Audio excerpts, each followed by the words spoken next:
Welcome to our third problem of the week. I'm going to be going through the details of a Frullani integration.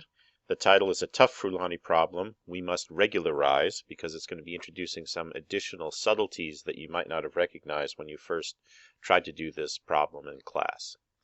So what is our tough Frullani integral? We want to integrate the following integral. Integral 0 to infinity dx sine alpha x sine beta x over x.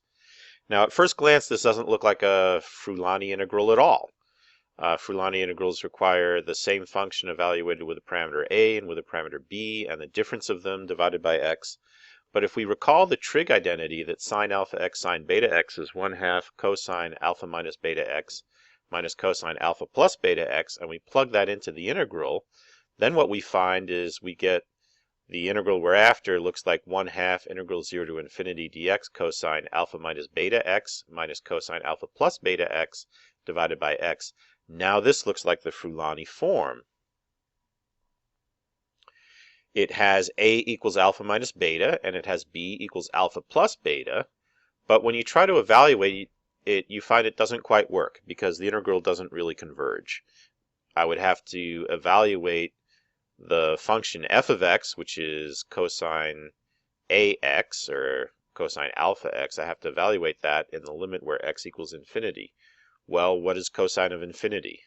It's some number between -1 and 1. I have no idea exactly what it is. So that's the reason why this technique doesn't quite work. But we can fix it by adding in what is called a convergence factor. And the general technique is called regularization. And it comes up often in physics. Back in the 1940s, when people were trying to do things like use quantum field theory to calculate the mass of an electron and things like that, they found the mass of the electron was equal to infinity, similar to, or even worse than the problem we have here. Here we just have an indeterminate form between -1 and 1. It's not something that's actually infinite.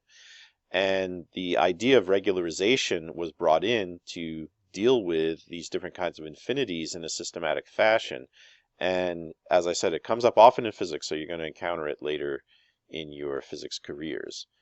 So what we're going to be then doing is we're going to replace the Frullani function f of x, which was cosine x, by f hat of x is cosine x e to the minus gamma x. And gamma is a positive real number. And then we just take the limit gamma goes to 0 at the end, and that will solve the original problem that we're interested in. So let's plug that into the integral. We can immediately evaluate it because now we have a nice Frullani form. And it's equal to f of 0 minus f of infinity log a over b. F of 0 is just 1. And f of infinity now is indeed 0. So I can evaluate it via Frullani. I get it's equal to log a over b. Notice it has no gamma dependence. So it's trivial to take the limit gamma goes to 0 because it doesn't depend on gamma at all. And in fact, we get the answer is still log a over b. So back to our original problem, we have to recognize that when we try to evaluate this integral and we made this conversion to Frullani, there was a factor of 1/2, and a is equal to alpha minus beta, and b was equal to alpha plus beta, so we get this final result, sine of alpha x sine of beta x over x. The integral of that from 0 to infinity is 1/2 log alpha minus beta over alpha plus beta.